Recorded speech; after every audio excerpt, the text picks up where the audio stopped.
भक्तजनमानस निवासाय श्रीरामचन्द्राय ध्येयं सदा परिपवत्नमभीष्टदोहं तीर्थास्पदं शिवविरञ्चिनुतं शरण्यं प्रीत्यार्तिहं प्रणतपालभवाब्धिपूतं वन्दे महापुरुषते चरणारविन्दं वन्दे महापुरुषते चरणारविन्दं वन्दे महापुरुषते चरणारविन्दम् वंशी विभूषितकरां नवनीरदाभा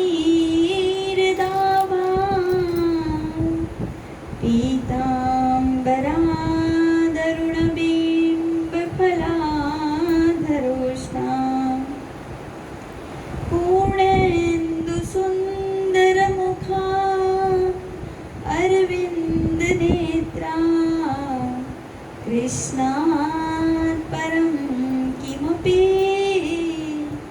तत्त्वमहं न जाने कृष्णात् परं किमपि तत्त्वमहं न जाने नारायणं नमस्कृत्य नरं चैव नरोत्तमं देवी सरस्वतीं व्यासो ततो जयमुदीरयेत् अज्ञानतिमिरान्धस्य ज्ञानाञ्जनशलाकया चक्षुरुन्मिलितं येन तस्मै श्रीगुरुवे नमः अखण्डमण्डलाकारं व्याप्तं येन चराचरं तत्पदं दर्शितं येन तस्मै श्रीगुरुवे नमः तस्मै श्रीगुरुवे नमः गौराङ्गय रश्मया नित्यं रासाचार्य रसोत्सुकं श्रीरामहर्षणदेवाख्यं सद्गुरुं प्रणमाम्यहं श्रीसद्गुरु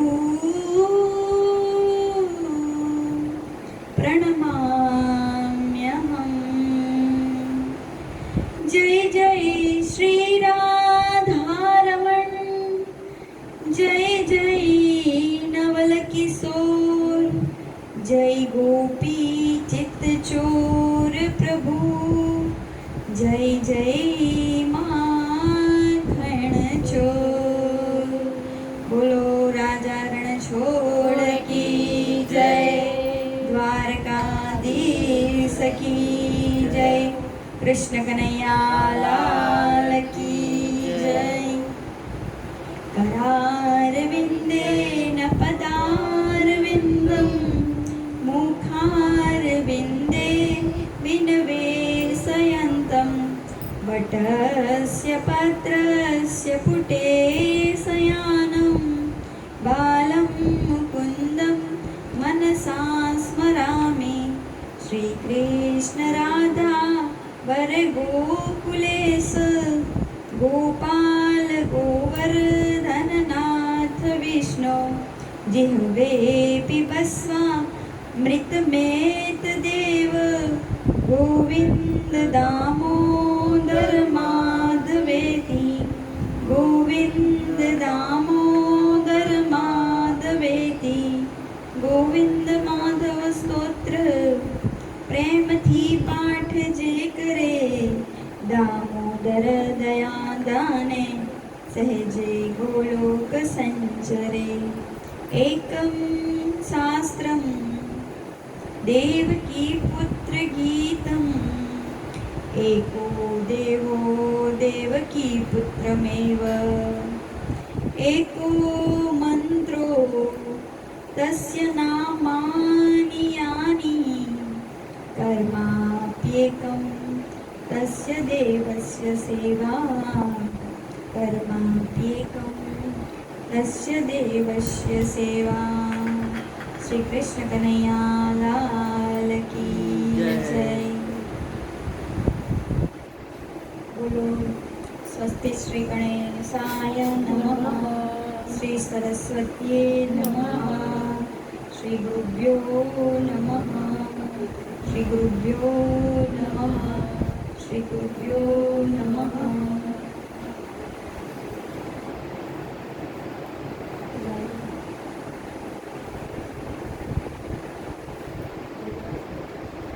कल हमने सृष्टि का वर्णन सुना था। हाँ, फिर क्या सुना था? क्या परीक्षित राजा के बारे में सुना था श्री कृष्ण का स्वभाव कैसा? लास्ट में क्या सुना था? लास्ट में सुना था किसका जन्म हुआ? उसका जन्म, हाँ, ध्रुव का। ध्रुव ना नहीं, ध्रुव नहीं, नारायण भक्त। नहीं, नहीं। नारायण का जन्म कृष्ण भगवान का। परीक्षित का ही चल रहा था ना परीक्षित वो हो गया था। नारद दसवें पुत्र उनका जन्म हुआ था। वह बताने वाले थे, अभी पूरा बताने थे। नहीं, उनके 10वें पुत्र थे। 9 कन्या थी, 10वीं 9 बेटियां। कर्दम ऋषि। हाँ। कर्दम ऋषि के भक्ति की बेटियां, हाँ। 9 भक्ति बेटियां। तो कर्दम ऋषि, उनकी पत्नी देवहूति, उनके वहाँ पे साक्षात 10वें स्वरूप में भगवान आते हैं। बताएंगे।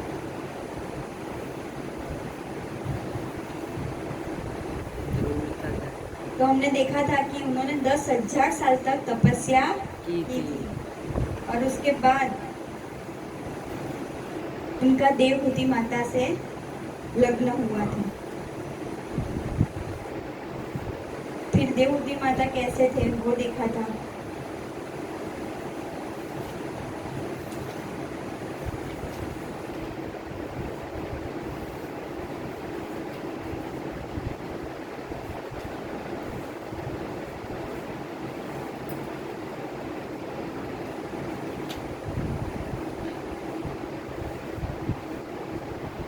अब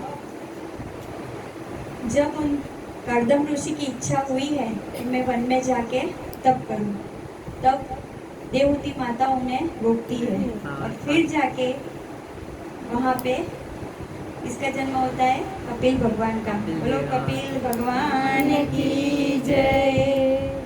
कपिल भगवान सिद्ध है, पहले से ही सिद्ध है ना। कपिल ओहम सिद्धोस्मि, ऐसा बोलते हैं कि मैं कपिल के रूप में सिद्ध हूँ। यानी उनका छोटे बाल स्वरूप में ऐसा जन्म नहीं हुआ है, डायरेक्ट बड़े होके ही उनका जन्म हुआ है। तो यहाँ पे भगवान अपने पिताजी को उपदेश दे रहे हैं।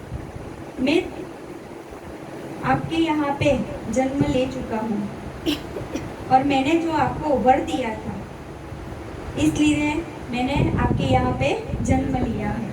मया प्रोक्तम हि लोकस्य प्रमाणं सत्यलौकिके अथा जनी मया तुभ्यं यदवोचमृतं मुने। मैं तुम्हारे यहाँ जन्म लूंगा, उसे सत्य करने के लिए ही मैंने यह अवतार ग्रहण किया है। प्रकृति आदि तत्वों का विवेचन करने के लिए मेरा ये जन्म हुआ है। भगवान का ये जन्म किस लिए हुआ है? तत्वों का विवेचन करने के लिए।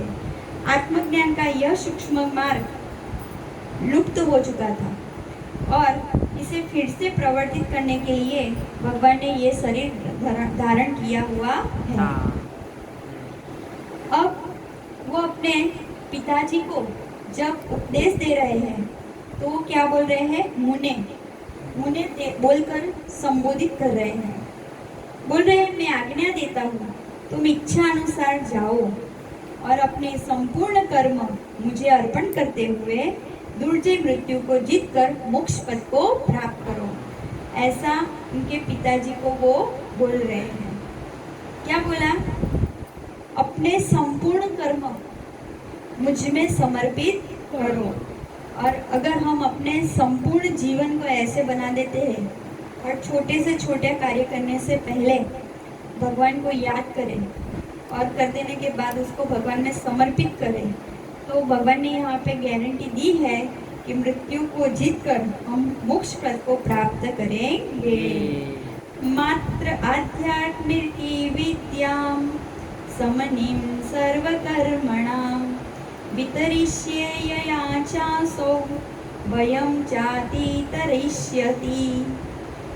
माता देवहूति को भी मैं संपूर्ण कर्मों से छुड़ाने वाला आत्मज्ञान प्रदान करूंगा। कपिल मुनि। हाँ, उन्होंने पहले से ही बोल दिया कि आप निश्चित होके अब जाओ।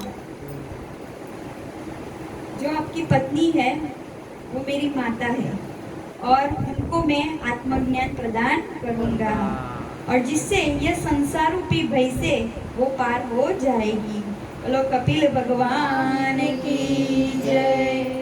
एवं समुदितस्तेन कपिलेन प्रजापति। एक दिन क्या हुआ कि कपिल भगवान ध्यान में बैठे हुए हैं। तत्व समूह के पारदर्शी कपिल भगवान अपने सब कार्यों को करके आसन पर विराजमान थे। उस समय उनकी माता ने देखा और वो ब्रह्मा जी के वचनों का स्मरण करके उनके नजदीक आती है और देवहूति माता बोल रही है उनके बेटे को वो बेटा कह के संबोधित नहीं कर रही है, यथापि क्या बोल रही है? भूमन प्रभु। यानी कि उनको पता चल गया है कि मेरे यहाँ पे साक्षात भगवान ही आए हैं। निर्विण्या नितरां भूमन न सदीन्द्रिय दर्शनात् येन संभाव्यमानेन प्रपन्नान्दं तम प्रभो। अब माता जी बोल रही है इन दुष्ट इंद्रियों की विषय लालसा से मैं बहुत उब गई हूँ। देखो उनके यहाँ पे ऐसा कुछ भी नहीं था जो भोग उन्होंने प्राप्त किए नहीं थे। उनका जन्म ही जो सप्तपति सृष्टि के मालिक हैं मनु महाराज और शत्रुपा उनके वहाँ पे हुआ था, तो वो राजा की कन्या थी। फिर जब अपने पति के घर पे आई तो वो अपने पति की सेवा में लगने के बाद जब कर्दम मुनि तपस्या से जगे तो उनको सब सुख प्राप्त करवाए थे। तो ऐसा कुछ भी नहीं था जो उनको मिला नहीं था, पर अब उन्हें पश्चाताप हो रहा है कि मेरे आत्मदर्शी पति को प्राप्त करने पर भी मैंने सिर्फ भोगों को ही भोगा है, जबकि उनसे आत्मज्ञान प्राप्त करना चाहिए था, पर उनका कोई लाभ मैंने उठाया नहीं है। तो बोल रही है कि इंद्रियां ऐसी है कि मुझे बार बार विषयों की ओर ही खींच जाती है और इनकी इच्छा पूरी करते रहने से अब मैं उससे उब गई हूँ और घोर अंधकार में पड़ी हुई हूँ। अब आप ही एक मेरे तारणहार हो। देव, इन देग एक आदि में जो मैं और मेरापन दुराग्रह होता है वह भी आपका ही कराया हुआ है। तो हमें जो भी भ्रम होता है ना कि ये मैं है और ये मेरा है, वो भी माता जी बोल रही है कि ये आपकी वजह से ही होता है। आप ही तो सबके करता हरता हो, अतः अब आप ही मेरे इस महामोह को दूर कीजिए। यहाँ पे वो तो स्वयं भगवान की माता है, तो भी बोल रही है कि आप ही सब करता हरता हो, मेरी इंद्रियों के मालिक आप ही हैं। तो आप ही मुझे इस मोह में पड़े हुए मेरे जीव को अब आप ही निकालो। यानी कि हमें भी भगवान से बार बार यही प्रार्थना करनी है कि सारी इंद्रियों को चलाने वाले, मेरे संसार चलाने वाले आप ही हो। तो रामसुखदास जी महाराज है ना, वो हमेशा ये बोला करते थे हे प्रभु, मैं सब कुछ भूल जाऊं, पर मैं आपको कभी भूलूं नहीं, मैं आपको कभी बिसरूं नहीं, और आप ही मुझे इस संसार में से उगारो। जैसे हमें भी निरंतर ये प्रार्थना करनी है।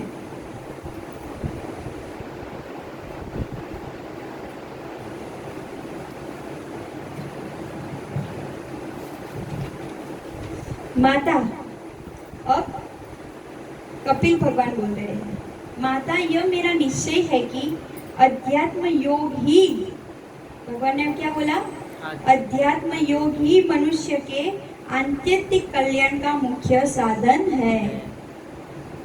योग आध्यात्मिकम पुंसाम मतो निश्रेयसाय में अन्त्यंतो परतिर्यत्र दुःखस्य च सुखस्य च। जहाँ दुख और सुख की सर्वथा निवृत्ति हो जाती है। यहाँ पे समझाया है कि दुख और सुख दोनों तो आते हैं, पर हमें दोनों की निवृत्ति होनी चाहिए, और ये दुख और सुख दोनों की निवृत्ति करने के लिए एक ही मार्ग है, और वो है आध्यात्मिक मार्ग। जब आप आध्यात्मिक मार्ग में आओगे तभी दुख और सुख आपके ऊपर प्रभाव करेगा नहीं। इस जीव के बंधन और मोक्ष का कारण कौन है? मन एवं मनुष्यानां बंधनम कारण मोक्ष, यानी कि बंधन का कारण भी कौन है? मन, और मोक्ष का कारक भी कौन है? मन है। तो विषयों में आसक्त होने पर वह बंधन का कारक हो जाता है। जैसे ही हम विषयों में जाते हैं तो वो किसका कारक बन जाता है? बंधन का, क्योंकि वो विषय ही हमें कोई पाप करने के लिए प्रेरित करते हैं। इसलिए मनुष्य को चाहिए मन के ऊपर काबू रखे, और पता नहीं है कब मन हमें धोखा दे देगा, आगे हम देखेंगे। और परमात्मा में अनुरक्त होने पर ही वो मोक्ष का कारण बन जाता है। तो इसलिए मन को कहाँ लगाना है? भगवान में। जिस समय यह मन में मैं और मेरापन हो गया है, उसी समय काम, क्रोध आदि विकारों ने हमें घेर लेना चालू कर देता। यानी कि जब मैं और मेरापन बनता है तो सारे विकार एक साथ आ जाते हैं। उस समय वह सुख और दुख से छूटकर सम अवस्था में तब आता है जब वो मन के ऊपर काबू करके ये भगवान में अपना मन जोड़े और अंतःकरण शुद्ध कर ले, तब जाके सुख और दुख से उसका छुटकारा होता है। तो ये जो पहला प्रश्न पूछा था ना, उसका जवाब मिला कि कैसे मैं शुद्ध हूँ और कैसे मैं आपको प्राप्त हूँ। कि इंद्रियों में मुझे बार बार छला है और मेरा मन उसी जगह पे जाता है। तो उससे मैं कैसे बाहर निकलूं? तो कपिल भगवान ने क्या बोला कि तू मेरे में मन जोड़ो। जब आप भगवान में मन जोड़ोगे तभी सुख दुख से निवृत्ति हो सकेगी, उसके अलावा कोई मार्ग है नहीं। प्रसंगमजरं पासं आत्मनः कवयो विदु स एव साधु सुकृतो मोक्षद्वारं पावृतम्। जो विवेकी जन होते हैं वो संग या आसक्ति को ही आत्मा का अच्छेद्य बंधन मानते हैं। यानी कि वो किसी का संग करते नहीं है। उनको पता है कि संग करने से कौन कब हमारे मन पे काबू कर ले वो हमें पता नहीं है। तो वो हमेशा क्या करते हैं? असंग चलते हैं, अकेले चलते हैं। किंतु वही संग या आसक्ति जब संतों और महापुरुषों के प्रति हो जाती है। देखो यहाँ पे समझाया है कि अगर हम अकेले रहेंगे पर हम योग नहीं करते हैं ना, तो हमारा मन तब भी बगड़ेगा। तो कपिल मुनि को पता था कि संसार के सारे लोग ऐसे असक्त और असंग नहीं रह सकते। तो कपिल जी ने क्या बोला कि आप वही संग आपको कोई संग चाहिए, आपको ऐसे लगता है कि मुझे हमेशा कोई संग चाहिए, तो किसका संग करो? महापुरुषों का संग करो। और वही प्रीति और वही आसक्ति किसमें लगाओ? महापुरुषों में लगाओ, तो वो मोक्ष का द्वार बन जाएगा। तो तब माता जी पूछती है कि हमें कैसे पता चलेगा कि कौन महापुरुष है ना? जैसे कि कालनेमी, रावण ने कालनेमी को भेजा था और वो तो भगवान की कथा सुना रहा था, तो वहाँ पे हनुमान जी बैठ गए थे कथा सुनने के लिए, पर वो महापुरुष नहीं था। किसकी साइड से था? रावण की साइड से था। तो ऐसे संसार में बहुत जगह पे छलावा होता है। तो माता जी पूछती है हमें कैसे महापुरुष पता चलेंगे? तब महापुरुष के लक्षण बताते हुए कपिल भगवान बता रहे हैं, तितिक्षः कारुणिका शूहृदयः सर्वदेहिनाम् अजातशत्रवः शान्ता साधवः साधुभूषण। साधु पुरुष के भूषण क्या है? कैसे पता चलेगा कि महात्मा है? तो बोला पहले वो सहनशील होगा। कैसा होगा? सहनशील का गुण। फिर सबके प्रति दया रखेगा। समस्त देह कार्यों के अकारण हितेच्छु होगा, यानी ऐसा उसके लिए नहीं होगा कि ये बड़ा है ये छोटा है। सबके प्रति उसका प्यार होगा, उसका कोई शत्रु नहीं होगा और कोई मित्र भी नहीं होगा। वो हमेशा शांत रहता है, उसका स्वभाव हमेशा सरल रहता है और सत्पुरुषों का सम्मान वो करता है। तो ऐसे जिस किसी में लक्षण हो उनको समझ लेना चाहिए कि वो महापुरुष है। अगर वो भले ही पैंट शर्ट में दिखे, है ना, सिंपल साड़ी में या ड्रेस में दिखे, पर वो महापुरुष ही है। जो हमें भगवान से जोड़ता है वो कौन है? महापुरुष। तो ऐसों का संग करने के लिए कपिल मुनि ने बोला है। और जीवात्मा और परमात्मा दोनों के बीच महात्मा ही है जो हमें भगवान तक पहुंचा सकते हैं। तो जैसे कि किसी की शादी करवानी है ना, तो वो बिचौटिया होता है ना, जो दोनों की साइड से बोलता है, जो वर राजा का भी उसके घर का भी सब कुछ पता होता है और जो लड़की होती है उसके घर का भी सब कुछ उसको पता होता है। तो दोनों जगह पे जाके वो संबंध करवाता है। ऐसे हमारे और भगवान के बीच में कौन है? महात्मा, यानी हमारे गुरु, है ना। वो ही है जो जीव को बताएंगे कि तुझे यहाँ पे भटकना नहीं है, ये संसार तो नश्वर है, तुझे कहाँ जाना है? भगवान के पास। बोलो कृष्ण कन्हैया लाल की जय। यहाँ पे तरह तरह के ताप, तरह तरह के ताप है। क्या हुआ? राधे राधे।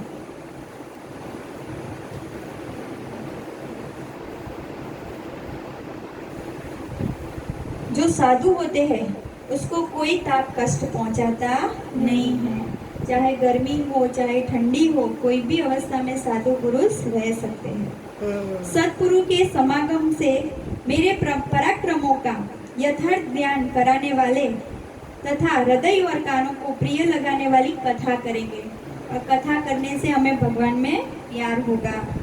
उनका सेवन करने से शीघ्र ही मोक्ष मार्ग की प्राप्ति होगी। तो ये भक्ति का क्रमशः कैसे विकास हो वो माता जी को समझाया। फिर देवहूति माता ने फिर से प्रश्न किया कि भक्ति का स्वरूप क्या है, मेरी जैसी अबला को कैसे भक्ति करनी चाहिए।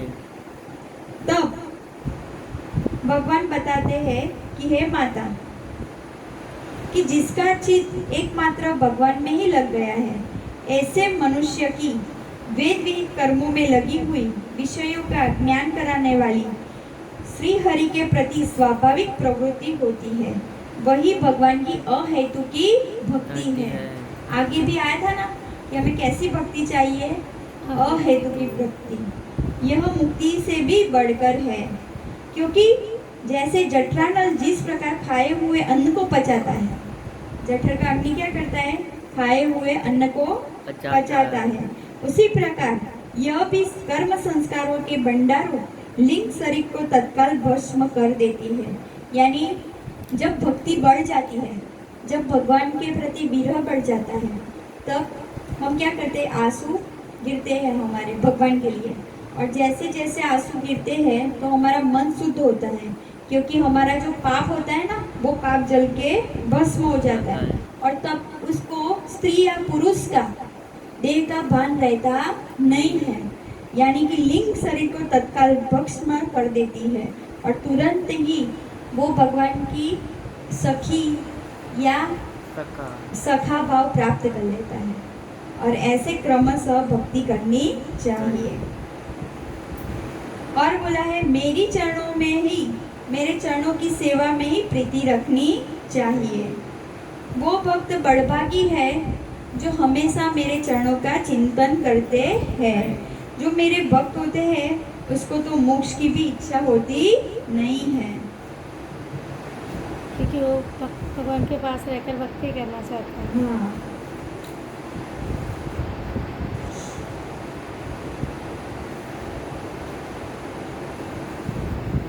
देखो यहाँ पे भगवान ने बोला है कि उन लोगों को तो अष्ट सिद्धियां भी नहीं चाहिए। अगर मैं अष्ट सिद्धि देना चाहूँ तो भी मेरा भक्त उसे स्वीकार करता नहीं है।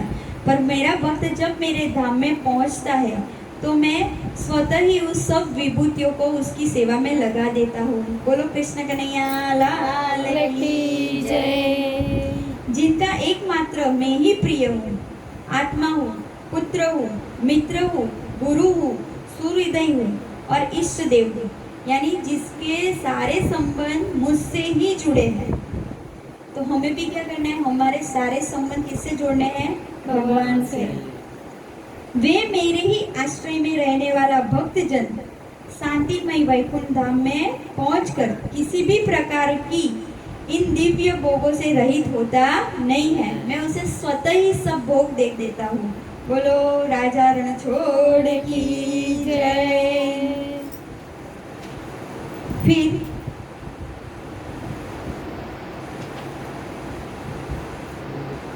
तत्वों का विवेचन किया है जो हमने आगे सुन लिया है। पांच इंद्रिया है ना, ये सारा जो सृष्टि का वर्णन सुना है ना, वही कपिल भगवान ने फिर से सुनाया है।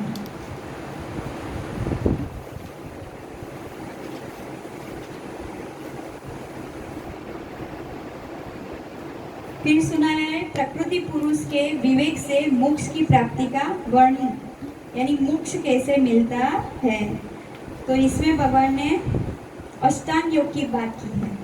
यम नियम आसन, यम नियम आसन, प्राणायाम, प्रत्याहार, ध्यान, धारणा, पहले धारणा आता है, फिर ध्यान आता है और फिर समाधि। तो ऐसे अष्टांग योग बताए हुए हैं। योगस्य लक्षणं वश्ये स बीजस्य नृपात्मज मनो येनैव विधिना प्रसन्नं याति सत्पथम्। अब मैं तुम्हें योग का लक्षण बताता हूँ, जिसके द्वारा चित्त शुद्ध हो जाता है और वो परमात्मा में जुड़ जाता है। तो पहला है यम। यम किसे बोलते हैं? तो हम जो गांधी जी की छोटी प्रेयर गाते हैं ना, उसी में यम पूरा आ जाता है।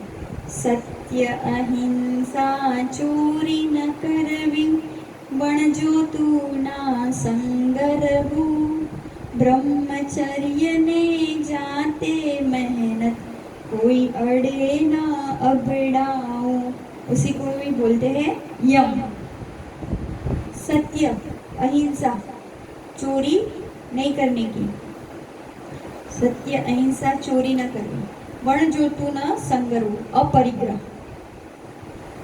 यानी कि जो हमारे काम का नहीं है वो रखना नहीं है।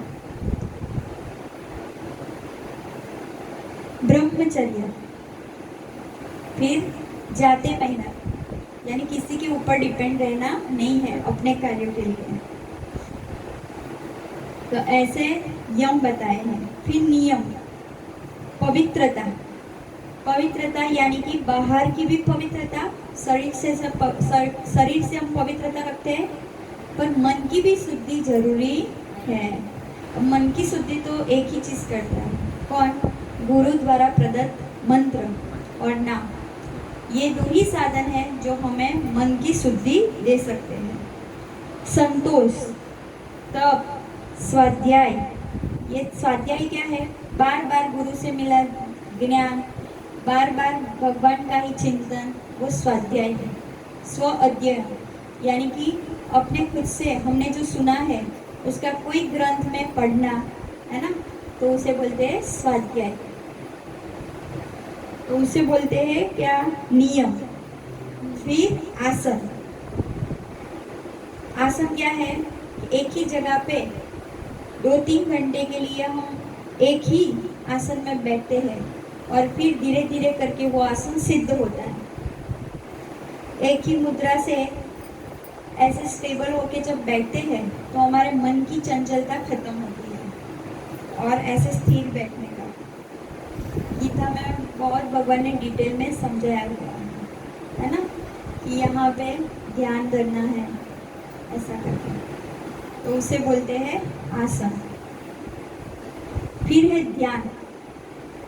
आंतरिक चेतना को हमें, हमारी आंतरिक चेतना को कोई मंत्र या जाप में लगाकर उसी को देखने का, वही होता है ध्यान। ये जो आज्ञा चक्र है ना, उसमें हमारा जो भी मंत्र है या तो इष्ट देव है उनको ध्यान करना, तो आंतरिक जगह को एक जगह पे केंद्रित करना, उसी का ही नाम है ध्यान। फिर आता है धारणा। धारणा क्या है? विशिष्ट वस्तु, विचार, स्थान, उस पे अपने मन को केंद्रित करना। बहुत सारे उसके प्रकार हैं, है ना, त्राटक, बिंदु ध्यान, ये सारे त्राटक। तो ये सारी धारणा है।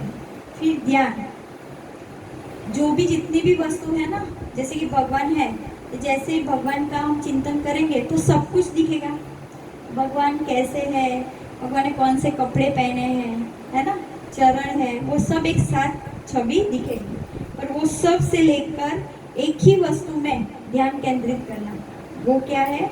ध्यान। फिर आती है लास्ट, समाधि। वास्तव हमारा जो रूप है उसे प्राप्त करने का नाम ही है समाधि। तो जब ये सारे शरीर के भेद, मन की चंचलता वो खत्म हो जाती है और हमारे अंदर बैठे हुए आत्मा और परमात्मा का जब मिलन होता है, उसी को बोलते हैं समाधि। बोलो कृष्ण कन्हैया लाल की जय। फिर काल की महिमा समझाई जो हमने आगे देखी है। फिर कपिल भगवान ने फिर से बताया कि मेरा भक्त ऐसा होता है कि निष्काम, दिए जाने पर भी मेरी सेवा को छोड़कर, भगवान के भक्त को क्या पसंद है? सिर्फ उनकी सेवा।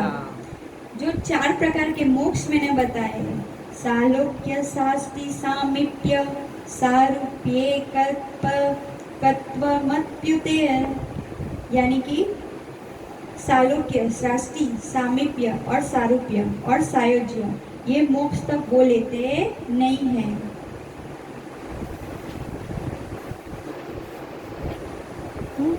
मतलब ये 4 प्रकार के वो धाम में जाते हैं भगवान। 4 प्रकार के मोक्ष कौन से? सालोक्य, भगवान का लोक प्राप्त करना, लोग प्राप्त करना। है ना, भगवान जहाँ पे रहते हैं वहाँ। अब ऐसे समझो कि बहुत बड़ी पृथ्वी है, हाँ, पर जहाँ पे पीएम रहते हैं, है ना, तो हमें पीएम से मिलने वहाँ पे जाना पड़ेगा। ऐसे भगवान का लोक भी बहुत बड़ा होगा, हाँ, तो हर रोज भगवान हर किसी को दर्शन नहीं देते होंगे, तो उनका लोक तो मिलेगा पर उनके नजदीक नहीं रह सकोगे। तो भगवान के नजदीक रहना वो क्या है? सामीप्य।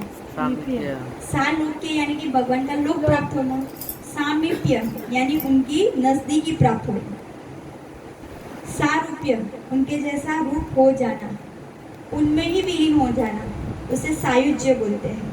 तो ऐसे वो मोक्ष का वर्णन यहाँ पे किया गया है। फिर यहाँ पे उन्होंने देह गेह में आसक्त पुरुष यानी मैं और मेरा माया में जो पड़े रहते हैं, जो दुष्कर्म करते हैं, उसको कैसे नरकों की प्राप्ति होते उनका भी वर्णन किया है, जो आगे डिटेल में आएगा।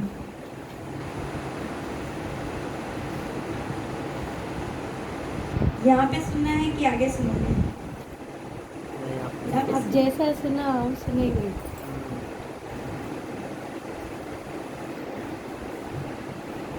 देखो यहाँ सुन लेते हैं। यमदूतो तदा प्राप्तो भीमो सरभसेक्षणो सदृष्ट्वा त्रस्त हृदयं सक्रिमत्रं विमुच्यति।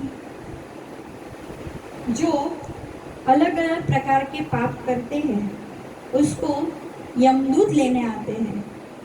कौन लेने आता है? यमदूत। और उन्हें देखकर वह भय के कारण मल मूत्र त्याग कर देता है, क्योंकि जब यमदूत आते हैं ना तो जो जिसको लेने के लिए आते हैं उसको वो दिखते हैं, तो ऐसे भय के कारण उसका मल मूत्र भी त्याग हो जाता है। वे यमदूत उसे यातना देह में डाल देते हैं। वहाँ पे ये शरीर जब छूटता है ना तो हमें कौन सा देह मिलता है? जिसको यातना देह मिलता है। कौन सा देह मिलता है? यातना। और वो यातना देह ऐसा होता है कि जिसमें मारते हैं ना तो भी फिर से वो ऐसा ही हो जाता है, ऐसा देह होता है जो भोग शरीर होता है, यानी भुगतने के लिए ही हमें मिलता है। तो वो यातना देह में डाल देते हैं। और फिर जिस प्रकार सिपाही किसी अपराधी को रस्सी से बांध लेता है, वही यमदूत भी उसको ऐसे ही बांध लेते हैं। यम, इसको बोलते हैं यम पास। क्या बोलते हैं? उनकी गुड़कियों से उसका हृदय फट जाता है, शरीर कांपने लगता है, क्योंकि उसने तो यमदूत को कभी देखा नहीं था, है ना। पर ऐसे ही यमदूत को देख के उसका शरीर कांपने लगता है। मार्ग में उसे कुत्ते नोचते हैं। जब वो यमलोक में ले जा रहे हैं ना तो उसका शरीर जो होता है, उसने जिस प्रकार से पाप किए हैं तो उस प्रकार से उसको ऐसी यातना मिलेगी। तो उसे कुत्ते नोचते हैं। उस समय अपने पापों को याद करके वह व्याकुल हो उठता है। भूख प्यास उसे बेचैन कर देती है तथा दावानल और लूओं से वह तपता है। इतनी गर्मी वहाँ पे होती है। ऐसी अवस्था में जल और विश्राम स्थान से रहित उस तप्त बालू का मार्ग में जब उसे एक पग आगे बढ़ने की भी शक्ति नहीं रहती तो यमदूत उसकी पीठ पर कोड़े बरसाते हैं। तब बड़े कष्ट से उसे चलना पड़ता है। वह जहाँ तहाँ थककर फिर से गिर जाता है। उसे मूर्छा आ जाती है और चेतना आने पर उसको यमदूत फिर से खड़ा कर देते हैं। इस प्रकार अति दुखमय अंधेरे मार्ग से अत्यंत क्रूर यमदूत उसे शीघ्रता से यमपुरी को ले जाते हैं। यमलोक का मार्ग जो है वो 1000 योजन है। एक योजन बराबर 12 किलोमीटर होता है। कितना किलोमीटर होता है? 12। तो 11,99,988 किलोमीटर इतना यमलोक है। 11,99,988 किलोमीटर यहाँ से यमलोक इतना दूर है। और इतने लंबे मार्ग को 2 ही 3 मुहूर्त में उसे काटना होता है। अब एक मुहूर्त यानी कि 48 मिनट है ना, तो ऐसे सिर्फ 3 मुहूर्त में उसको ये यमलोक ले जाते हैं। इसलिए पाप से बचना चाहिए। और वहां उसके शरीर को दगदगती लकड़ियों से आदि के बीच में डाल दिया जाता है। कई स्वयं और दूसरे के द्वारा काट काट कर उसे अपना ही मांस खिलाया जाता है। यमपुरी के कुत्ते अथवा गीदों के द्वारा जीते जी उसकी आंतें खींची जाती है, तो उसको वो शरीर पीड़ा के लिए मिला है ना, तो इतनी सारी पीड़ा उसे दी जाती है। सांप, बिच्छू और डसने वाले आदि जो जीव है वो उसकी शरीर को पीड़ा पहुंचाते हैं, एक साथ सब पीड़ा पहुंचाते हैं। शरीर को काट काट कर टुकड़े टुकड़े किए जाते हैं, उसे हाथियों से चिरवाया जाता है, पर्वत शिखरों से गिराया जाता है अथवा जल या गड्ढे में डालकर बंद किया जाता है। वहां पर एक रात्रि में स्त्री के राधे राधे ये सब यातनाएं तथा उसी प्रकार से तामिस्त्र, अंतामिस्त्र एवं रौरव आदि नरकों की और भी अनेक यातनाएं उसे दी जाती है। स्त्री हो या पुरुष, उस जीव को पारस्परिक संसर्ग से होने वाले पाप के कारण वो पीड़ा भोगनी ही पड़ती है। वहाँ नहीं देखा जाता है कि ये स्त्री है या पुरुष है, वहाँ तो देखा जाता है कि ये कौन से पाप करके आया है, तो उसके डिग्री के मुताबिक उसका ये सारा यमपुरी का डिवीजन होगा। ऐसे 28 प्रकार के नरक का वर्णन है। कितने प्रकार के? 28 प्रकार के। तो जो जैसा पाप करता है उसको वो नरक की यातना के लिए भेजा जाता है। बोलो कृष्ण कन्हैया लाल की जय। जो पुरुष निरी पाप की कमाई से ही खाता है अथवा परिवार का पालन करने के लिए वो बड़े से बड़े पाप करता है, वो अंतामिस्त्र नरक में डाला जाता है। मनुष्य जन्म मिलने पर भी पूर्व जितनी भी यातना है वो जैसे वहाँ नरक में गया उसने सारे पाप भुगत लिए है ना। उसके बाद हमें जितनी भी योनियां दिख रही है ना, वृक्ष, कल सारी स्थावर सृष्टि की हमने देखी थी कितनी स्थावर सृष्टि है, तो वो सारी स्थावर सृष्टि में सूकर, कुकर, पशु, पक्षी, वो सब कुछ वो बनाया जाएगा। उसके बाद और उसके बाद जब वो भोग योनि खत्म हो जाएगी उसके बाद उसको फिर से मनुष्य योनि मिलती है। तो इसीलिए बोलते हैं संत लोग, मनुष्य देह अति दुर्लभ है। और ये मनुष्य देह का धर्म क्या है? भगवान की सेवा और उनको प्राप्त करना। बोलो श्री कृष्ण कन्हैया लाल की जय। कर्मणा दैव नेत्रेण जंतुर्देहोपपत्तये स्त्रियां प्रविष्ट उदरं पुंसोरेतः कणाश्रय। अब भगवान बोल रहे हैं कि जब जीव को मनुष्य शरीर में जन्म लेना होता है तो वह भगवान की प्रेरणा से अपने पूर्व कर्म अनुसार देह प्राप्ति के लिए पुरुष के वीर्यकण के द्वारा स्त्री के उदर में प्रवेश करता है। यानी कि जीवात्मा का जन्म कैसे होता है अब कपिल भगवान समझा रहे हैं। कललम कललम वेकरात्रेण पंचरात्रेण बुद्बुदं दशाहेन तु कर्कंदु पेशंडं वा ततः परम पेशंडं वा ततः परम।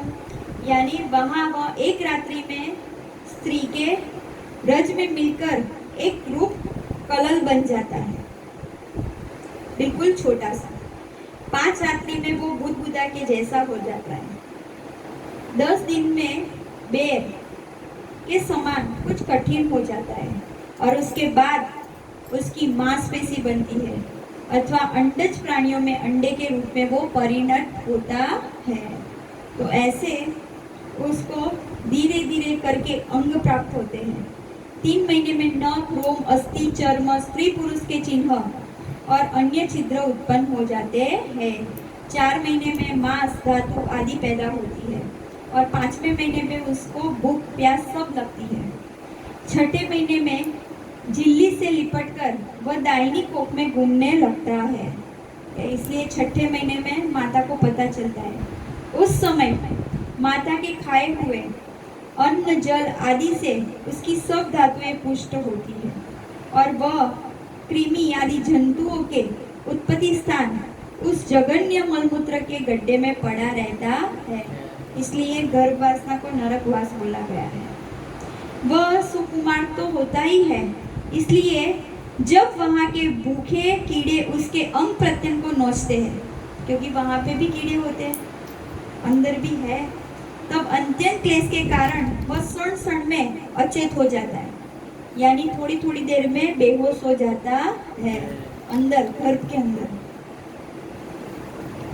माता के खाए हुए कड़वे, तीखे, गरम, नमकीन, रूखे और खट्टे आदि उग्र पदार्थों का स्पर्श होने से उसके सारे शरीर में पीड़ा होने लगती है। तब जाके वो झिलमिला उठता है और उसका सिर पेट की ओर तथा पीठ और गर्दन कुंडलाकार मुड़े रहते हैं। ऐसे सांप कैसा होता है, ऐसे उल्टा लटकता है। वो पिंजड़े में कैद पक्षी के समान पराधीन होता है और अंगों को हिलाने डुलाने में भी असमर्थ रहता है। इसी समय अदृष्ट की प्रेरणा से उसे स्मरण शक्ति प्राप्त होती है। तब उसके सैकड़ों जन्मों की उसे याद होती है। भगवान ऐसी कृपा करते हैं और जीव को तब अपने सैकड़ों जन्मों की याद आ जाती है और फिर वो याद से वो बेचैन हो उठता है तथा उसका दम घुटने लगता है। ऐसी अवस्था में उसे क्या शांति मिल सकती है?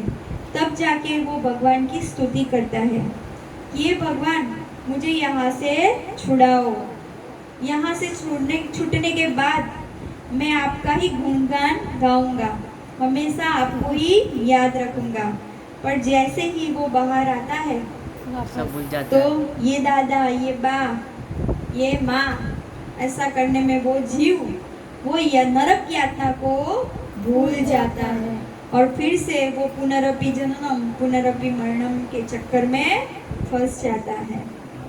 इसीलिए सावधान पुरुष को चाहिए कि वो हमेशा ऐसे बार बार पढ़ के ये पीड़ा को याद रखे और हमेशा के लिए भगवान के भजन में तत्पर रहे। बोलो कृष्ण कन्हैया लाल की जय।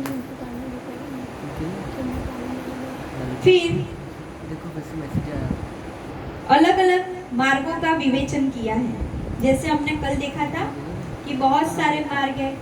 भूत को बचता है वो भूत को प्राप्त होता है ना। जो जैसे को बचता है वो उस प्रकार से उसको प्राप्त होता है। तो सबसे सर्वश्रेष्ठ मार्ग कपिल भगवान ने कौन सा बोला है? भक्ति मार्ग ही सर्वश्रेष्ठ मार्ग है जिससे हम भगवान की शरण में जा सकते हैं।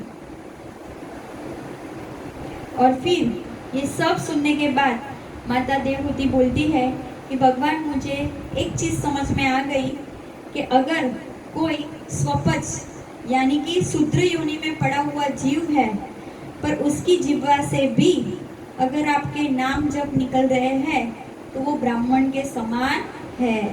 और अगर कोई ब्राह्मण है पर उसके मुख से आपका नाम नहीं निकल रहा तो वो आपके योग्य नहीं है। इसीलिए अब मुझे सब कुछ प्राप्त हो गया है और मेरा अंधकार दूर हो गया है। इस प्रकार माता को आत्मज्ञान का उपदेश देकर श्री कपिल देव जी अपनी ब्रह्मवादिनी जननी को प्रणाम करके उनकी अनुमति लेकर वहां से चले जाते हैं और देवहूति माता ध्यान में योगा अभ्यास में बैठ जाती है और वो वीर से नदी के रूप में परिणित हो जाती है। बोलो देवहूति माता की जय। बड़ी भक्ति के